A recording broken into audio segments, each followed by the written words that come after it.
Shavua Tov, mais uma aula, mais um tempo de Alahá e com mais Torá. Fica aí que a gente vai cortar isso aqui e vai voltar daqui a pouquinho mais.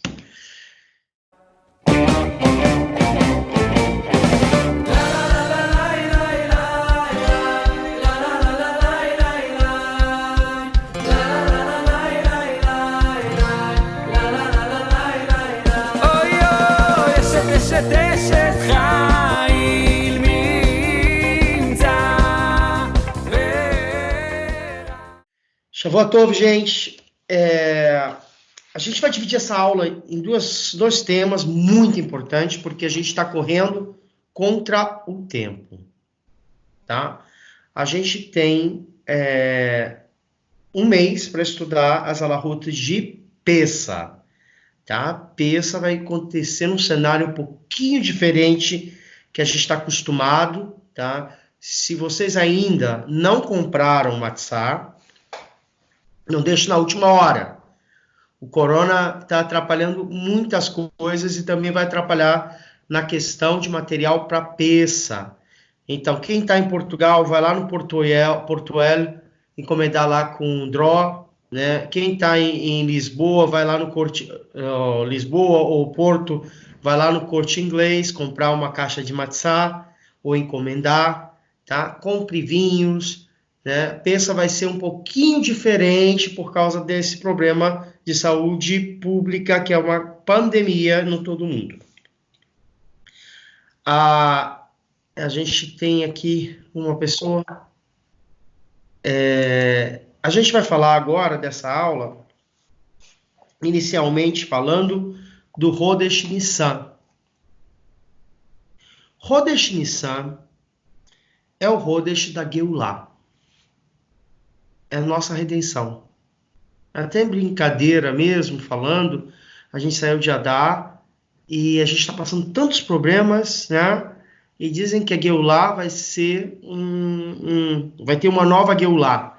E essa nova Geulah vai ser imaginável, vai ser muito mais maravilhosa do que foi lá no Egito, né?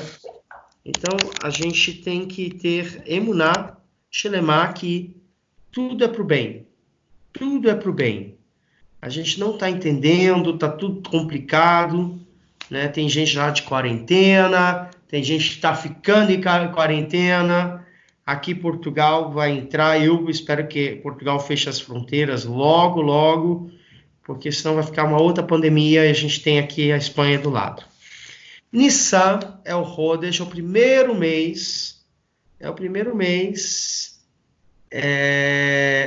mês do calendário judaico como povo, tá? A gente vai ter Rosh Chodesh Nissan na próxima semana.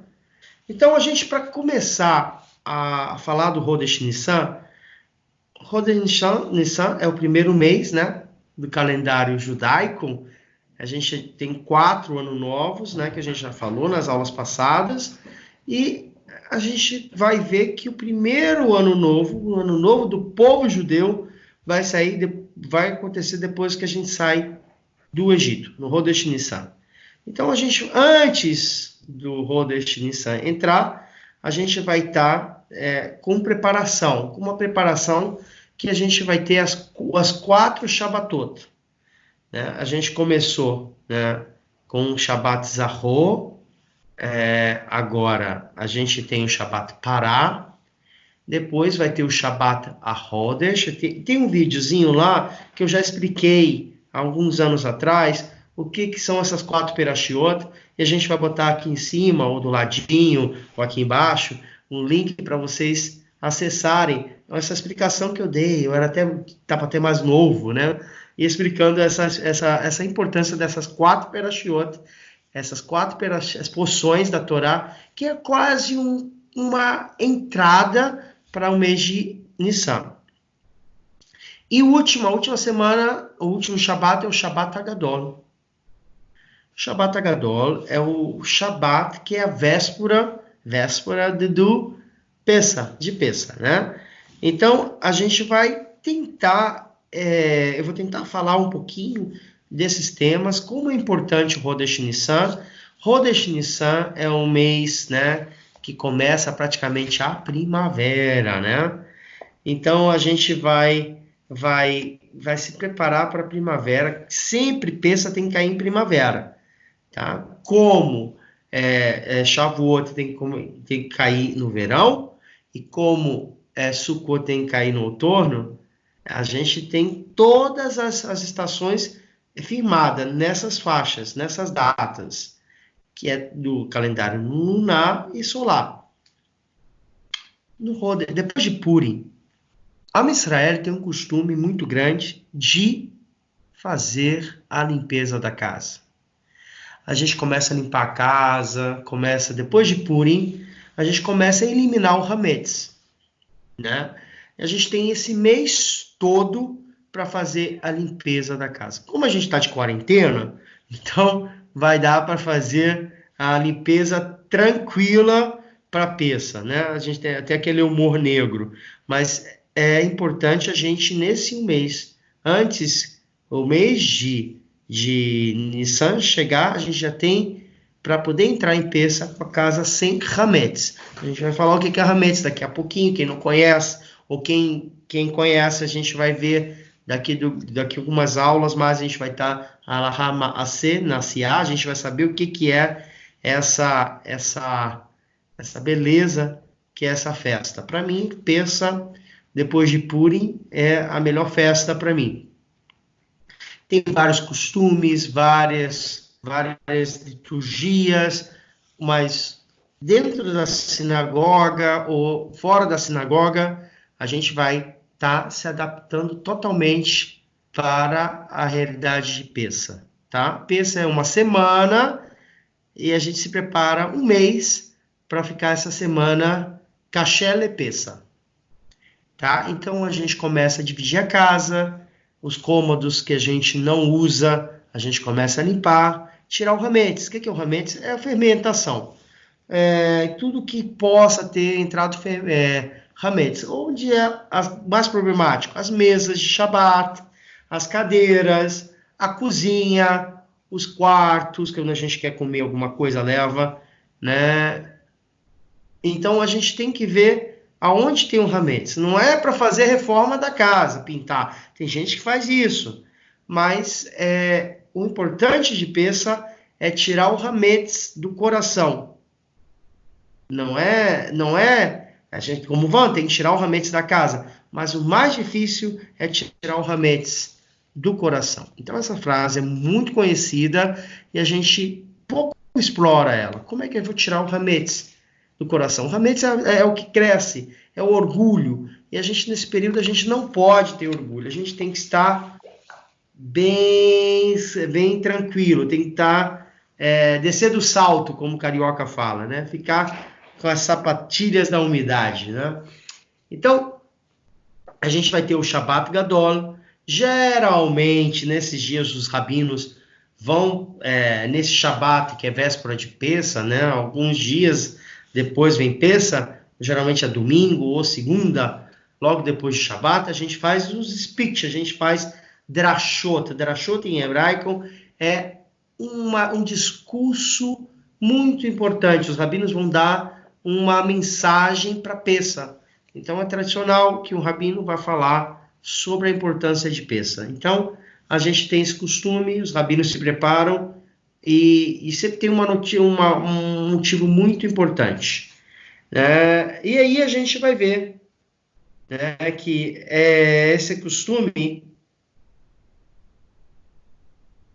foi o primeiro Shabat que a gente saiu. O Shabat Gadol foi o primeiro Shabat que a gente saiu do Mitzrayim, do Egito. Então, por isso é Shabat Gadol, né? Então, a importância desse primeiro Shabat como livres, liberdade. Então, nossos sábios decretaram nesse dia que a gente faça, né, drashot, a gente tenta fazer que a comunidade volte em Techuvá. Na época do templo, ou antes do templo, a gente se preparava para o grande ápice da festa de Pessa, que era o Korban Pessa. Corban Pessa, o sacrifício pascual. Esse sacrifício era pegar um keves em hebraico é carneiro, e aí a gente ia fazer xerritar nesse carneiro, só não podia quebrar o osso, tá? E aí a gente assava esse carneiro em Jerusalém, tá? Agora tem perguntas, né? Poxa, Rabino, dá para todo mundo fazer sacrifício? Todo mundo agora, hoje em dia, são quantos? 15 milhões de judeus? Dá para todo mundo chegar em Jerusalém? É muita gente, né? Dá. Dá, porque a opinião é, até quando você vê o monte do templo, é Jerusalém. Então, até Bet-Shemesh, quem conhece bem Jerusalém, é o Israel, ou até Efrat, você consegue ver em Jerusalém. Então, tem lugar para caramba para que todo mundo coma o Corban Pessa, quando a gente tiver o templo novamente. Eu falei na sinagoga essa semana uma coisa bem interessante.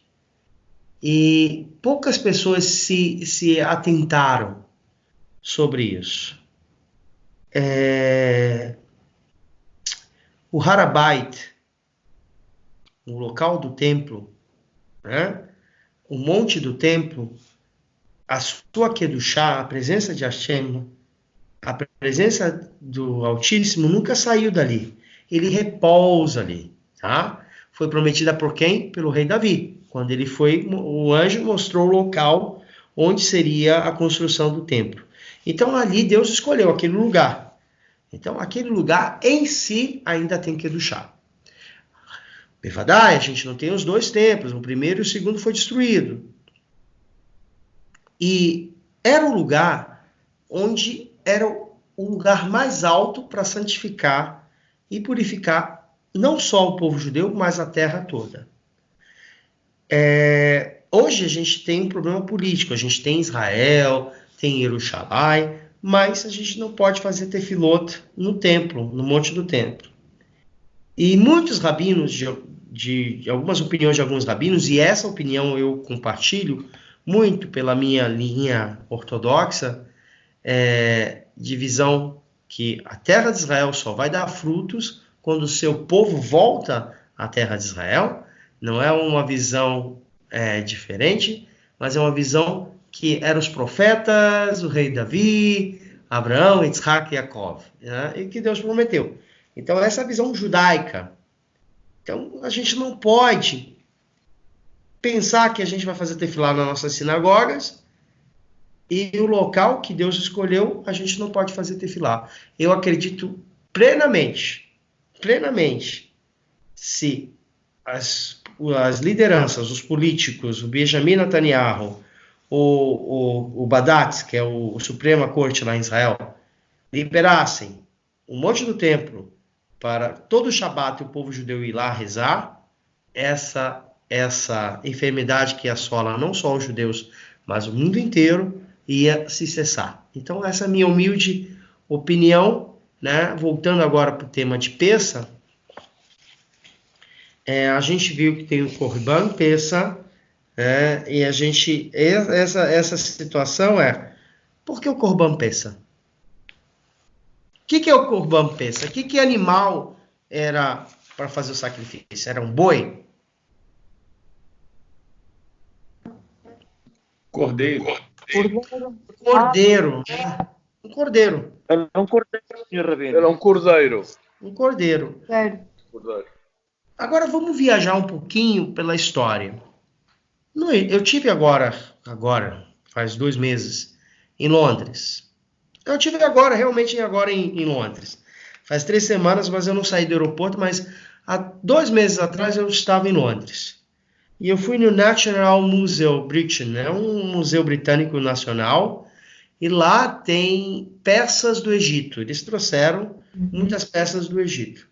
E deve estar na minha câmera lá em Lisboa. Amanhã, quando eu chegar em Lisboa, eu vou mostrar para vocês uma foto. E eu vou botar lá no grupo e vocês vão lembrar daquilo que eu estou falando. Nessa foto tem uma deusa, um deus, né? Um cordeiro, um carneiro, né? Um chifre E no meio dele, inserido, é uma peça egípcia, um deus egípcio.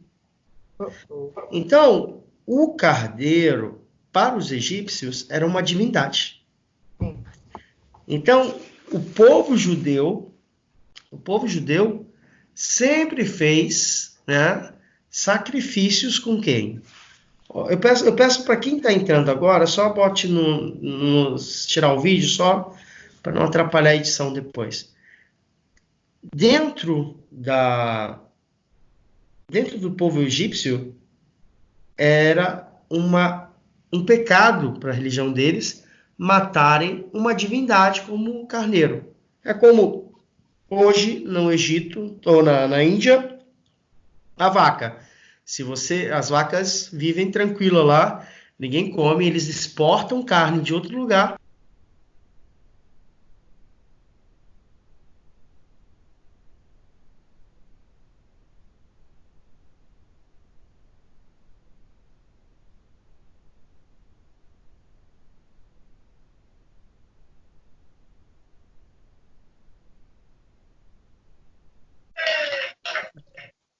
Alô, acho que alguém tirou meu som.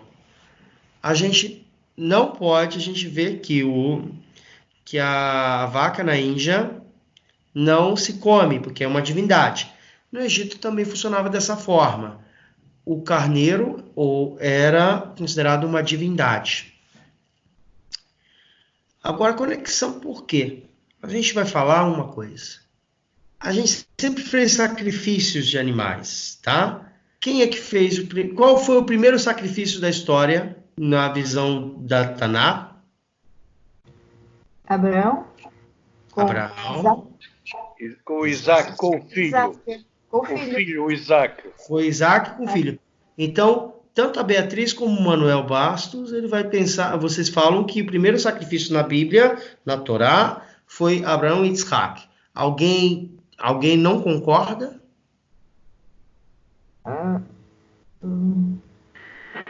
Será que teve o de Caim? Não, né? E Abel não, Caim né? e Abel lá? Caim e Abel. Em Abel, exato. Caim e Abel. Fui Abel. Caim e Abel. Foi sim, senhora. Não foi, senhor Rabino, um sacrifício. Foi Caim e Abel. Mas quem fez sacrifício foi Caim ou foi Abel? Foi Abel. Abel. Sim. Você tem provas, tá? Você viu ele fazendo a xerritá? Não, Você viu ele botar Não. fogo? sacrifício. Isso é uma morte. Como que foi difícil? Como é que você tá botando aí? Tá na Torá só. Senhores, O primeiro sacrifício, Rabino, foi em Adão e Eva, quando eles pecaram. Deus sacrificou os animais para fazer os vestes. alguém tem aí a Torá? Eu não tenho mais aqui a minha Torá, tá já em outro lugar. Alguém tem a Torá aí? Vamos lá para o livro de Gênesis. Uhum. Vamos lá para o livro de Gênesis. Depois que eles foram expulsos do paraíso, e vamos ver se tem esse sacrifício. Vamos lá. Alguém valendo. Vamos lá. Quem tem a Torá pode abrir e vai ver se existe essa informação. Não.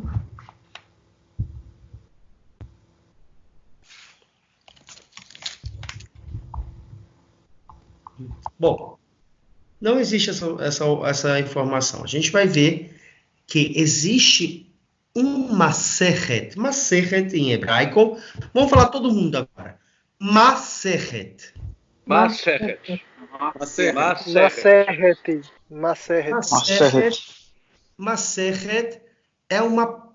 Eu vou mostrar para vocês o que é uma Masechet.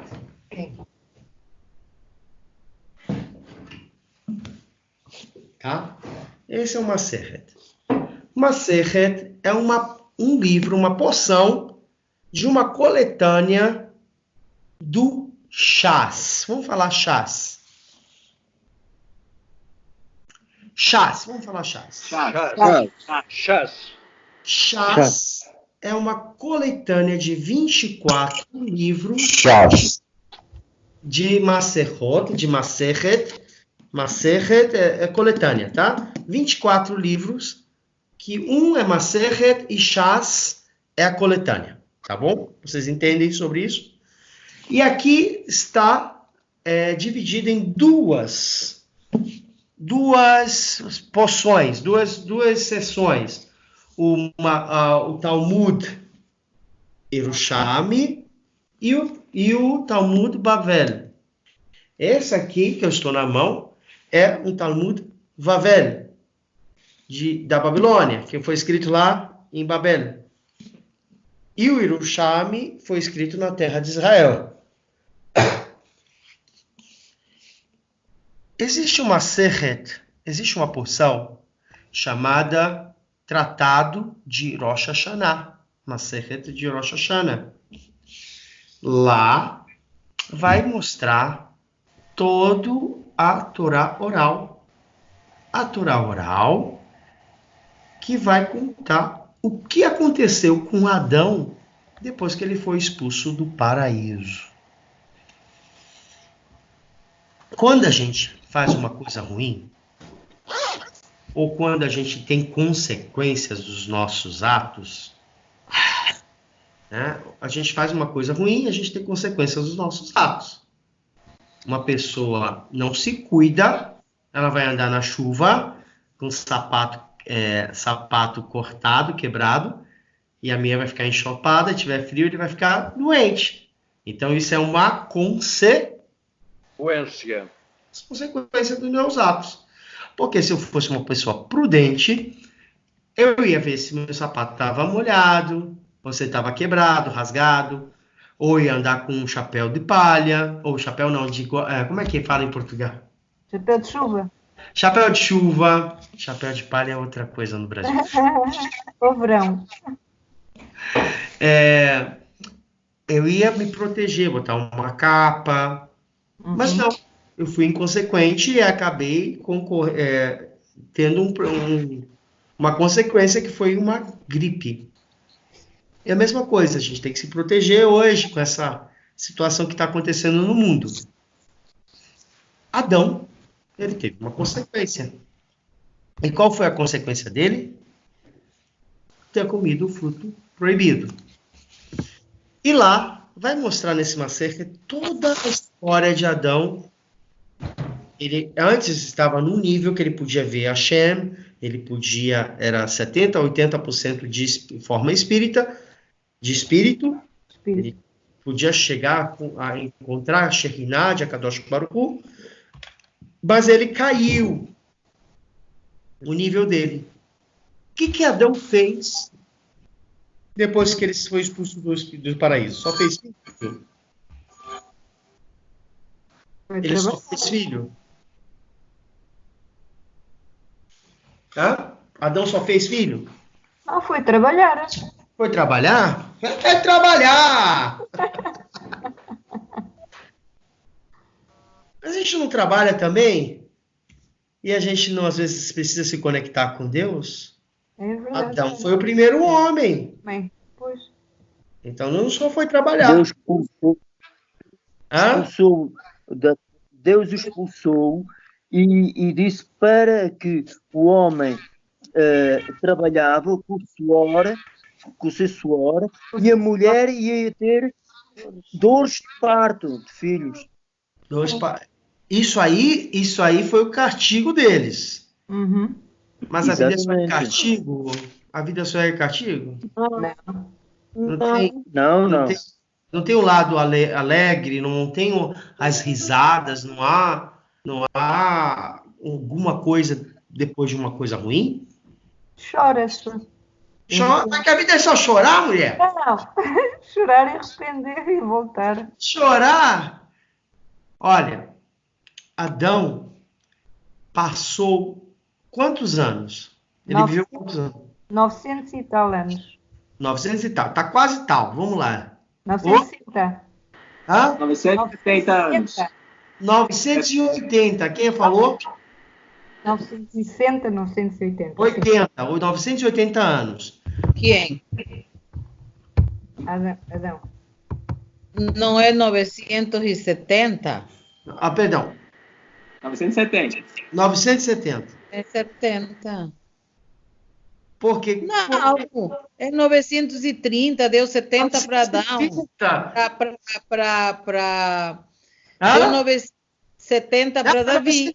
950, é 950. Não, é 930 e 70 foram dados para Davi.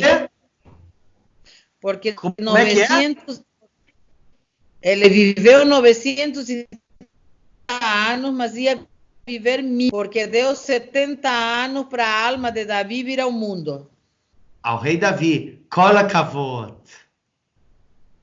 930 anos. É isso mesmo. E esses 930 anos, o que Davi fez? Só trabalhou e fez filho? E chorou? Como a Miriam está falando aí?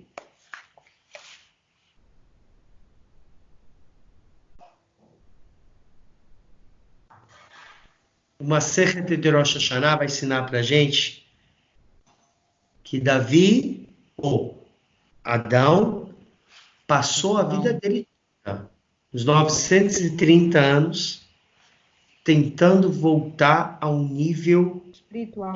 que ele caiu. Até chuvar fazia, né? E ele chegou nesse nível, sabe por quê? Quando alguém conhece Hashem, quando alguém sabe o mundo do Emet, o que é o mundo do Emet? O mundo do Emet é quando você tem uma relação com Hashem, quando você estuda a Torá, quando você vê os olhos da pessoa, quando você fala os Midrashim, quando você traz a Torá viva. Essa é uma relação com Hashem. Quando a gente vai fazer a tefilá, vai acordar cedo, vai para a sinagoga, quem pode ir, ou quem não pode, vai para o seu canto, vai fazer a tefilá, vai conversar com o seu Deus, o nosso Deus, com Hashem. E quando você está com contato íntimo com ele, você se torna igualzinho um Adão. Vai crescendo, e aí vai chegar no mundo do Emet. Mas fugimos um pouquinho do tema, porque o tema é peça. Abel fez o sacrifício, mas Abel comeu o sacrifício? Não, senhor Rabino, não comeu. Não comeu. Tá bom, vamos agora aos patriarcas. Noa fez sacrifício? Antes de patriarca, Noa? Não fez. Não fez sacrifício quando ele desceu da arca? Deve fazer sacrifício. Hum? Fez um altar só, né? Vamos pegar a Torá. Cadê a Torá? Somos o povo da Torá. A Torá não pode ficar na mesa pegando poeira. Tem que estar na boca. Somos o povo do livro. E a Torá, que mitzion tetzet Torá. Ofereceu holocaustos. Não há holocaustos. O que é holocaustos? Vamos perguntar ao Rabino Google. O que é holocaustos? É o sacrifício do bezerro. É o sacrifício do bezerro. Sacrifício do bezerro. Então você está dizendo que Noa fez um sacrifício de um bezerro, é isso? Sim. Um holocausto. Sim. De animais limpos e aves limpas. Vamos deixar stand-by isso. A gente Ok. vai discutir daqui a pouquinho mais. Sim. A gente vai ver que mesmo assim, Abraão também fez sacrifício, Sim. né? Com a Kedat Yitzhak. Mas Abraão comeu o sacrifício? Não. Não. Isso não. Yitzhak Avinu fez sacrifício? Isaac fez. Yaakov Avinu fez? Também fez. Mas não comeram. Nunca comeram. Não era permitido comer. Quando você é permitido comer? Uhum. Eu No acho. templo. No templo. No templo? No templo. Exato. Quem dá mais? Quem fala? Empeça. Em Pessa. Pessa. Mas que Pessa? Hum. Como assim Pessa? Me explica melhor isso aí. Foi morto o cordeiro, o cordeiro, e foi comido. Completo. Outro contexto foi comido. Quem ordenou fazer o Corban Pessa? Hashem. Hashem. Vocês estão vendo que a gente vai fazer o Corban Pessa pela primeira vez. Uhum. E Deus vai dizer, olha, com o sangue dele vai passar no umbral e você vai queimar e vai comer.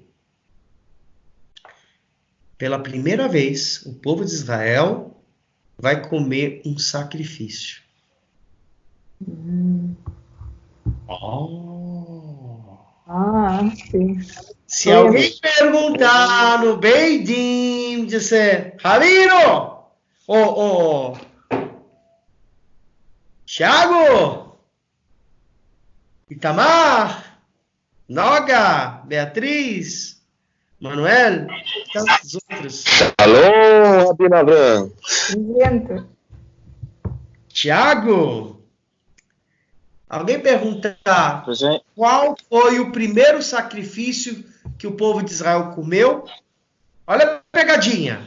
Você já está sabendo. É Foi o peça. Pensar. Cordeiro do Pessa. Corban Pessa. Vamos falar em hebraico para mostrar que a gente não é fichinha não, a gente tem gabarito. Corban Pessa. Corban Pessa. E a fé é meoda. Mas hoje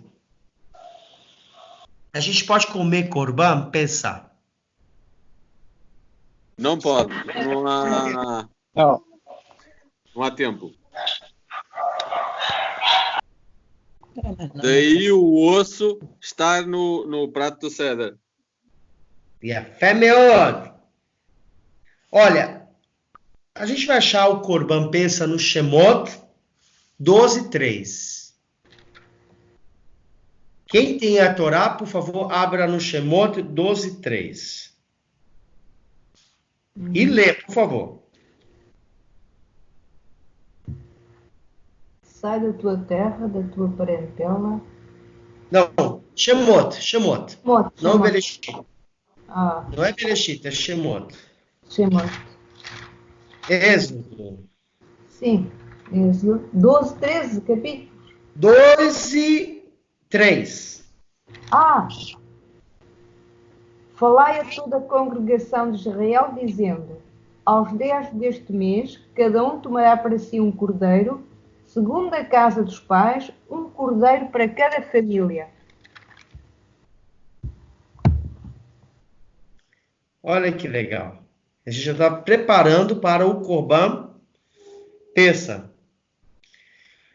E nisso é uma introdução de Shabbat Agadol.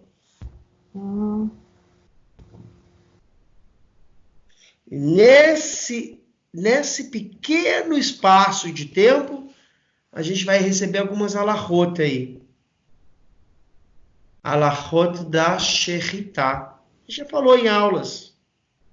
Não é algo novo, Sheritá. O que é Sheritá? É abate correto dos animais. É abate. Abate ritual. Sheritá é matar animais. Regras de abate. regra do abate. E a fé é meódica. E nesse período de dia 10 até o dia 14, 15, o que aconteceram para o povo de Israel no Egito?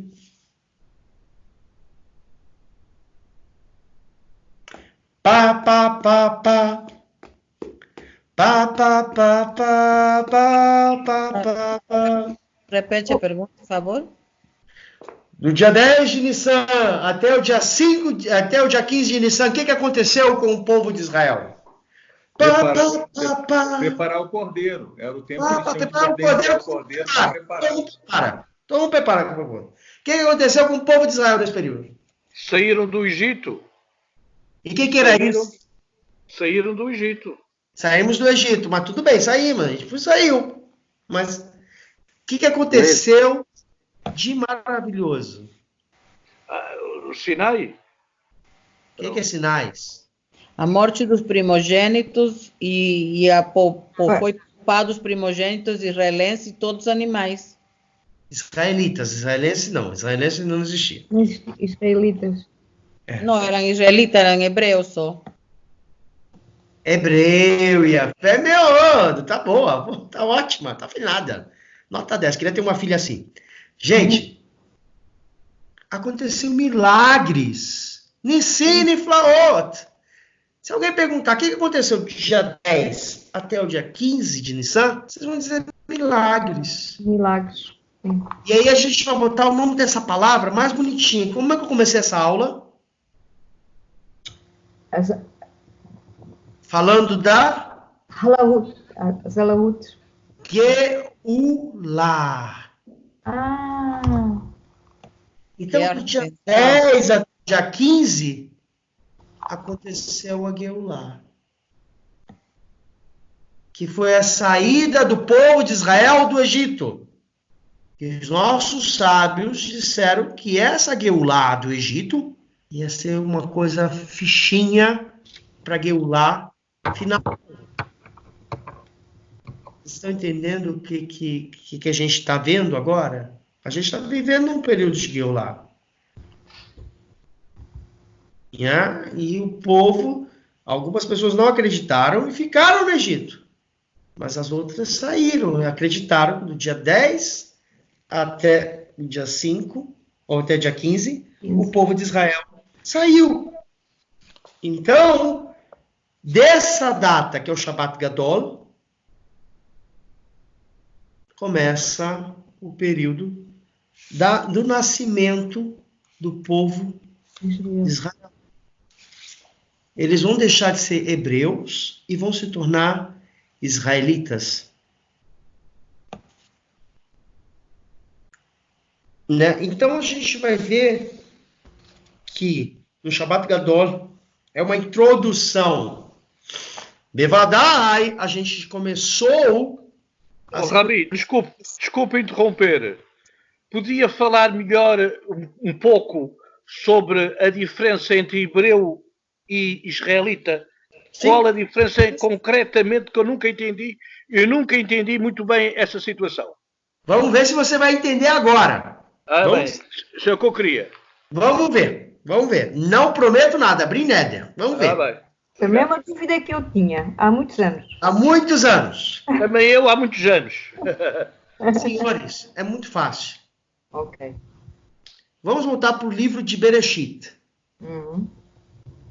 Quando José vai mandar buscar o seu pai Jacó, lá em Canaã, né? Sim. Quantas almas vão descer para o Egito? 70. 70 almas. 77. 70 almas. 70 almas vão descer ao Egito. E eles vão ficar quanto tempo? Zé, você já sabe tudo isso aí, Zé. Anitta, você já sabe de cor. Quantos anos o povo de Israel ficou, Jacó ficou com seus filhos na terra do Egito?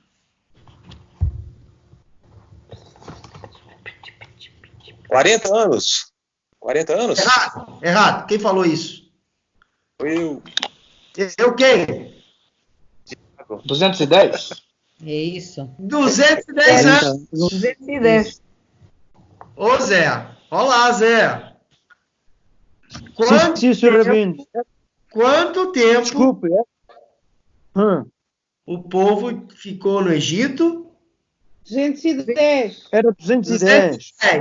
210. Agora, Desculpe, não estava aqui agora, Sr. Rabino. tempo o primeiro hebreu desceu para o Egito e se conta do descimento da descida dele até o Egito, até a saída do povo de Israel.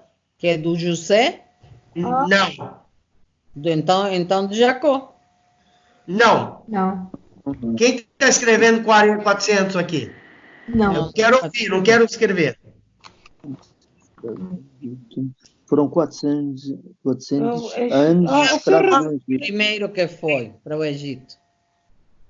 Abraão Porque- foi para o Egito. Moshe, não? Não. Opa! Não. Já falaram aqui.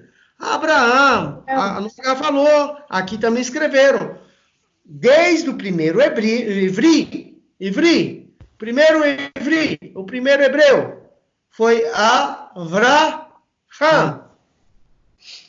Então, ele desceu ao Egito, saiu do Egito, mas o seu descendente, seu neto, Jacó, desceu com uma finalidade de não ficar. Por que ele desceu? Por causa da fome. Fome, por causa de muita fome. Né? Mas a ideia dele era voltar para a terra de Israel. Então, hoje, nós que estamos na Galuta, descemos ao Egito, que é a vida fora da terra de Israel, mas temos Kavaná que vamos voltar. Se a gente não volta, os nossos descendentes vão voltar. Os netos, os bisnetos, alguém vai voltar. Né? Hoje a realidade é muito diferente. Na época dos meus avós, era sair e sempre sonhar com Jerusalém. Mas nunca, a chance de ir viver na terra de Israel era uma loucura. Não era uma realidade. Hoje é uma realidade. Os filhos de Jacó ficaram 210 anos lá. E eles se tornaram escravos, hebreus, ivri, porque eles descendem de uma família que descende de Abraão, Isaac e Jacó. E aí, na saída do Egito, essa família,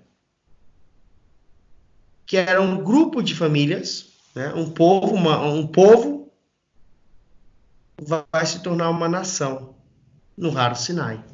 Por quê? Por quê? Porque eles vão receber a sua constituinte, a sua constituição. O que é a constituição do povo de Israel? É Torá?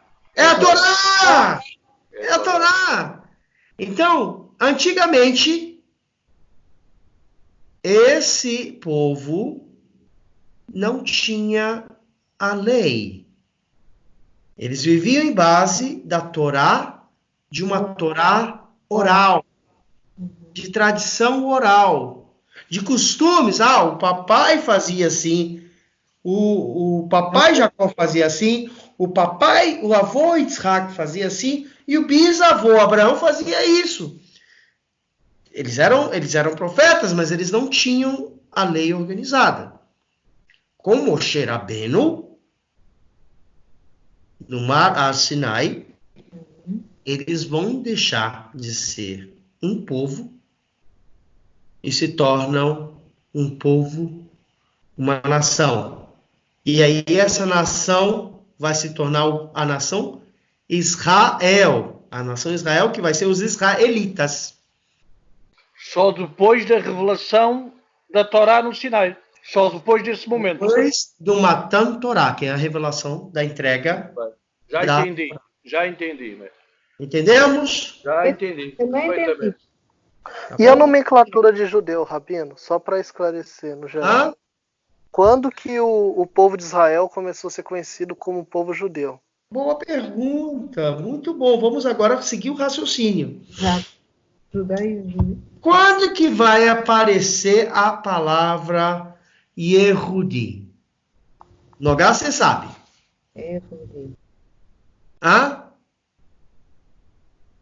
Quando, vou fazer a pergunta. Quando vai aparecer na Torá a palavra Yehudi? Yehudi é judeu. Tem a ver com a tribo de Judá, né? E a fé, meu, quando vai aparecer na Taná? Quando o Quem é que tá falando? pesquisa. Quem tá falando? Manuel. Espinho. Fala aí. Quando Jacó profetiza sobre os seus filhos, ele profetiza sobre a tribo de Judá. Não é. Quando se dividem as tribos. O chat 10, olha aqui. Todo mundo lá no chat. A divisão das tribos. O Yehudi não é quando se dividem as tribos, os reinos. A gente vai ver que houve a divisão do reino de Israel e o reino de Judá. Yehudá. Mas quando é que o povo judeu vai se conhecer como povo judeu? Aqui, ó, se vocês forem lá no chat... O primeiro Yehudi é Abraão Avinu. É com Esther, Ravi. É com como é que é? Com a Megilá Esther. Com Mordecai! Vamos pegar a Megilá. Mordecai a Yehudi. Vai ser a primeira vez que vai ser classificado uma pessoa. Claro, a gente teve a tribo de Judá, a tribo de Benjamim, a tribo de Dan, todas as tribos, as 10 tribos, as tribos do sul, que foi Judá e Benjamim. Mas depois que se perdeu as 10 tribos, só ficou a tribo de Judá e Benjamim. E aí a gente perdeu o templo, primeiro, para onde a gente foi? Babilônia. A Babilônia. E aí quem era Mordecai nasceu aonde? Acabamos de ler Megilá, hein? Pérsia. Errado. Do Império da Babilônia, não é? Mordecai nasceu na Babilônia? Eu vou pegar vocês. Somente aqueles que falam mais. Jerusalém. Quem é que falou? Amar. A gente tem tanto aluno que a gente fica bubado, fica confuso. O Itamar que falou? Sim. Foi Jerusalém? É. Você tem certeza disso? Você tem certeza? É. Tem? Tá bom. Alguém quer opinar aqui?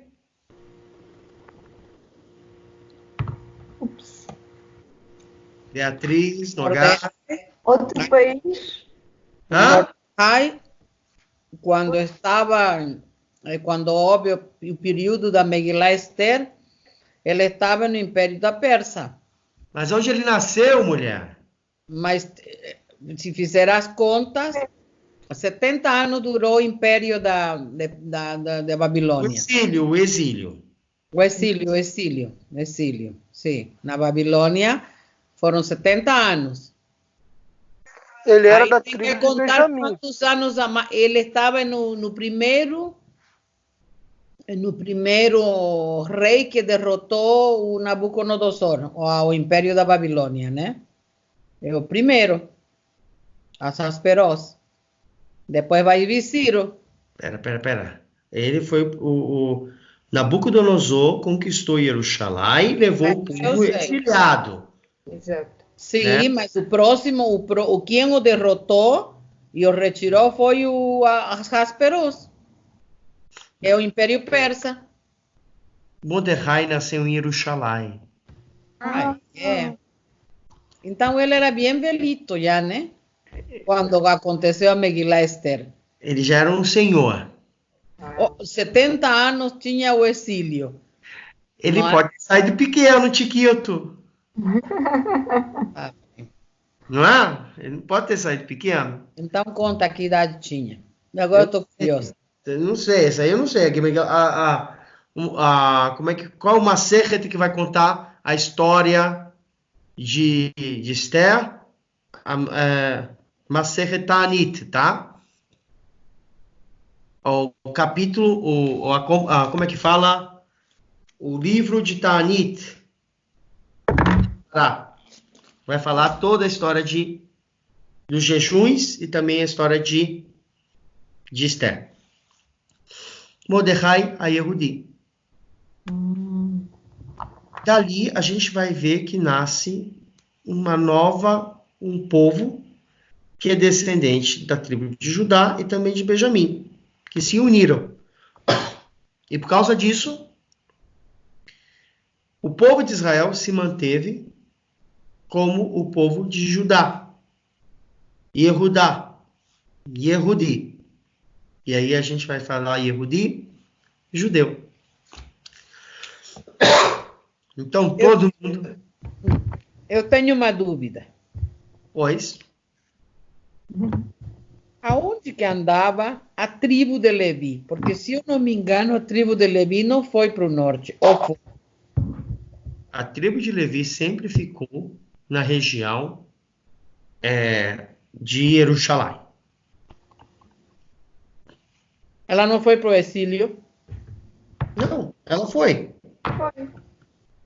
Foi sim.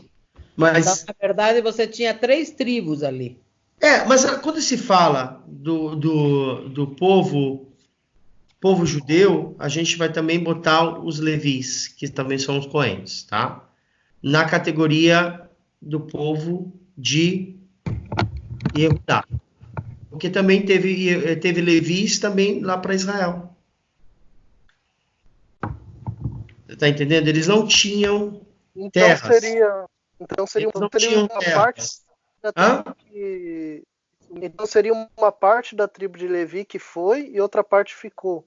Digamos assim, uma parte da tribo desapareceu. Uma parte das tribos se assimilaram, né? Que as 10 tribos foram levadas ao cativo. E a última é a que ficou ao redor de Judá. Então a gente vai ver que Levi Rabino. Thiago. Sim, no caso, a tribo de Levi e Benjamim também pode ter sido chamado de judeus, porque eles ficaram, na verdade, no reino de Judá também. Sim. E a fé é meu olho. Essa é a explicação mais adequada.